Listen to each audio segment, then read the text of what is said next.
There's no beating around the bush for me. I have tried to make various versions of this video, and today is the day. It's unscripted, but I think I have my thoughts and my points clear enough so I can speak my truth. The fact that divorce saved my life and church life was killing me. So we have to speak of them together because they're intertwined. Now we go forward, and the church found me, and I'll explain. Becoming a member of the church was never a dream of mine, but I've always attended church. You had to attend church, growing up in Jamaica. And I enjoyed church. I enjoyed Sunday school. I enjoyed being a top performer. Always did my memory verses, always got all of the accolades in church, in school, in church school, which is Sunday school. I wasn't necessarily the best student at that time in primary school, but I excelled in Sunday school. So I loved Sunday school. You love whatever gives you the accolades. And so church was a very warm place for me as a child growing up, particularly growing up in a dysfunctional home with a mother who made it clear that I was an unwanted pregnancy and I needed to earn my way to gain her love and affection. And I realized that was my lot and part in life, and I was gonna do it because I can do all things. No, I wasn't quoting the scripture. I just had a strong sense of my abilities and my determination. So I went forward to do what I thought I could do and earn my mother's love. Big mistake number one. So as a young adult, I carried on, and I was a very unattached person for many reasons. One, I had moved from my community in Portmore to get away from the very same mother whose love I was trying to gain. And little did I know that I could have gotten further away than just Negril, which is where I ended up as an entertainment coordinator in my quest to put distance between me and what was an overbearing, tyrannical mother. I was a Canadian resident, but Canada was not an option in my mind because being in Canada brought back memories of molestation. I didn't want to be molested, and I did not know that being 18, I did not have to be in my father's house. So I did not have to endure molestation anymore. I didn't know these things. Who tells you these things when you're young, lost, and just trying to find yourself? So I ran away to Negril, got that job as an entertainment coordinator at Hedonism. You can see a little bit of that in my video that I have earlier on in this channel. And I did it because it was a job, not because I loved it. I didn't love winding up myself. I did not like being on stage as an MC, but I liked learning. So I was learning voice and speech, I was learning projection, I was learning all the things that would put you in front of the public. And I was not stage shy. I was shy, but I was not stage shy. I could do whatever needed to be done. It was easier for me to speak to a huge crowd than to speak to one person. So that was fine. I went through life as an entertainment coordinator, but I was a very unhappy person. So when the lights go on, your smile appears and you're radiant and you do what is expected and you do it flawlessly. And that was the life I lived until I had a nervous breakdown and almost took my own life. We have that in another video, so we don't need to talk about it. We're talking about how divorce saved my life. And you'd never believe that at the age of 24, and I'm just imagining, not even imagining, I'm just realizing it as we're speaking now. I got married at 24, and it took me 24 years of marriage. So I was 48. Oh my gosh. It took me all of 48 years to realize that for things to change, I had to change. I needed no longer to be around people to make my life what I needed it to be. Now, don't get me wrong, I'll always need people, but I needed to create the life I wanted. And then I would attract the people that needed to be in that life that I created. Interesting, isn't it? So, 48 years of life it took me to learn that golden nugget that I just dropped. Yeah. So here we go. I got married at age 24. I think I got married at age 24. I'm almost sure I got married at age 24. Yeah, so something like that. And I was married for wrong reasons. I got married because I wanted somebody to be there with me, be there for me. I did not get married for economic support because I was always an earner, strong earner. I always took care of my mother. Yeah, that same person who was dripping me, draining me dry emotionally, financially. I got married because I wanted somebody to be on my side. I wanted somebody to love me, just to love me, to say I love you, to kiss me, to hug me, to be my strength. Because I was going to move mountains. I had the skills, I had the knowledge. I mean, think about it. I speak 5 languages. I have a knack for commerce, business. I am a creative. I know how to do the arts and drama and dance, and I write. I'm a writer. I'm a published author. I oh gosh, I am so impressed at the things I've acquired that I never even realized how marketable all those skills were making me. Yeah, I'm turning the head this way because I kind of feel better. But I needed a companion to build with. That's what I wanted. I was going to own half of the world, and I could do it. So I never had doubt in my skill set. I was just lonely. Yeah, call it what it is. I was lonely. And so I got married to this person who said the right things initially. I was gonna say did the right things, but no, the red flags were there. The things that were very important to me, he was not. He did not do. He wasn't somebody of his word. He was perpetually late. He, but, he had a way of polishing it off, making you overlook it because, chaman. So, yeah. But as I got into the marriage, and I'm not talking about months later, I'm talking about days later, I'm talking about pre-marriage, the red flags were there. He came in empty-handed. He came in with a lot of skills. He was very marketable.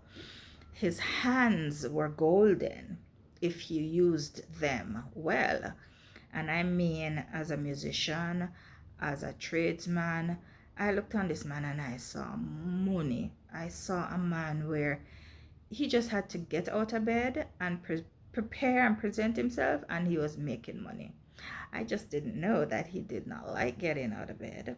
And he did not believe that making money was important. So his hands, his God-given skill as a musician, as a piano player, was not to make money. It was to play at church and serve the Lord. And with this video already, I'm not even seeing how I'm going to get into how the church damaged me, but we'll intersperse it. So we met at church. I'll speed it up. Met at church. I wasn't looking for anyone. I was looking for purpose for my life. He came, attached himself to me, became quite interesting and interested, showed me more care and affection that I was currently getting. And that is why when you have your friends, you need to care for them and you need to show them affection. Because had I had a cadre of friends that did that, I would have not seen what half-hearted offers he was giving as being anything of quality. But I mean, nothing compared to something is important. He did not even propose to me. We were together developing this relationship for over a year, and I remember in July we agreed we might as well get married. You know, it was no glamorous nothing. It was just one of those things. Well, we like it. Well, we love each other. We spend lots of time together. We want to spend more time together. I have my own place already. I live close to everything. He lives up in the country. It's so hard for him to get around. He used where he lived and the difficulty to get around. Of course, he had no car.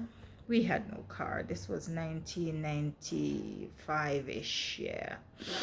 So we're young. We're full of ambition. We don't need stuff. We just need to have that drive. And the day we got married, as a matter of fact, the wedding plans, as they started, the financial toll began to become apparent. Because far from being a big wedding, the big wedding that he and his family wanted, the burden fell for the most part on me. Not because he did not plan to contribute, because yes, he always plans to contribute. He always plans to do these things. But then he'll fall short and he will need a makeup, a catch up, do this for me until. Well, never happened. But the irony of the church destroying me as a person was that he, being a life member of this country church that I attended and where I met him, somewhere they believed he was golden. I mean, he was a reliable musician, as reliable can be, because he is late many times. But hey, he is not being paid, so how much racing up can you really do to somebody like that? Anyways, but they didn't like me because I had personality, I had a voice, I was strong, I didn't take foolishness from anybody. And as I continued in the church and as my skills became useful and used, the resentment grew among the congregants. And many times the hostility towards me was of such, I thought I was going to lose my mind. I couldn't believe people were openly hostile. I'll never forget the clerk. If I live 1,000 years, I wish that woman would rot in hell. Yeah. She was and she still is a tyrant. And she makes no bones about making her dissatisfaction with you because you're not jigging the way she's jigging and you are not doing as she's doing. And can I just insert? Because I chose to pay my tithe check because I did not want sticky fingers to touch my gift to God's grace. That became the blunt of hostility. And I'm not digressing because the church caused me to become angry, bitter. I'm trying to find two other words, but those sum it up, yeah. They hated everything about me. It's not this like they hated me. They hated the fact that I was well spoken. They hated the fact that I was a Canadian resident who chose not to go back to Canada. I think because deep down the marriage was organized. I think that the plan should have been that I would have taken this gentleman with me to Canada, and he would have been able to maybe bring his other family members and eventually ditch me. And it did not work out because I had no plans to go back to Canada. So we're moving along, and I am being dragged down by his lack of contribution, but I'm still pressing on, and I'm carrying the family on my back, and I am breaking under the strain. And I'm not just talking emotionally, physically, financially. I'm pushing myself to the brink. My health is failing. So it's circulatory. It is physically, my joints were never good in my legs, and now the burden of disease and disease was setting in. It took my son getting so angry that I saw he was physically about to hurt his father that made me decide to move out and move on, because I was trying to be there for a man who had gotten so accustomed to having a wife who watched his back, maybe taking over from what his mother did, that he was living a very cavalier life. I resented the life he enjoyed because I was walking around and picking up the pieces as he made a mess. When I had a young child, I used to tell people, I have two sons. I have a small child who I'm raising, and I have a grown one who refuses to grow up. And I thought that was my lot, and part in life. But it was destroying me physically. I woke up one morning in 2018 and I could not step off the bed. I stepped off and I almost fell because my legs couldn't support me. Sometime later, when I spoke to my older brother, he told me I'd had that before. And apparently, when I'm stressed, it shows up in my legs. I can't move. My legs decide they don't want to move. I carry tension in my body, and so my features change, my limbs get weak, and so it was. And that was the beginning of the end.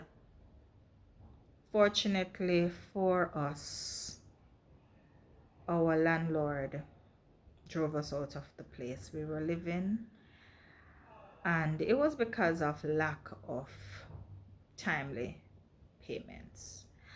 Simply because the burden became too great. I was running a business, I was taking care of all the expenses related to the company, and all the expenses except the rent for where we lived. This man's responsibility of paying the rent was one that he didn't take seriously, because who does that? And I couldn't stretch any further. I just couldn't. I couldn't. And so, breaking point, the landlord decided, yes, enough of you all, get out of my place. And so it was. But that last move was the move that I used to move out of the marriage and to move into a life that I knew I could sustain, because I was carrying three. Now I just be carrying two. Hey, I was losing the one who took the most energy, who ate the most food, who had the most mishaps, who was costing the family the most. So yeah, got rid of that one. That's when I realized how badly my health had deteriorated. That's when I realized I was close to a stroke. That's when I realized that I was having breathing issues. That's when I realized that I was on the verge of dying. No, I'm not a medical doctor, but good Lord have mercy, I knew that I was breaking down. I felt it. And you know when I felt it? Not when things were bad. I felt it when my body started to improve. As I started to sleep, I started to eat better. I didn't have to concern myself as much about so many things. And importantly, too, I walked away from the church. I walked away from that toxic church environment. And slowly, I started letting go of everybody connected to the church, to the marriage, to the community, to that life. And that's when my life started to change. That's when my mobility challenges somewhat got better. But you know what? Because I carry all of my grief in my body, and it's been 50 years of doing that, it's gonna take a while. It's gonna take a time. I believe that someday I'll walk strong again. I believe that someday I will dance again and skip again. I believe it. But until then, my mental state has improved, my emotional state has improved, my outlook on life has improved. So, really, we're 2 steps away from perfection. When my financial state gets to where it needs to be and my mobility gets to where it needs to be, I will be perfect. Until then, we'll keep talking because, as you know, Sheri has lots to say. Ciao for now.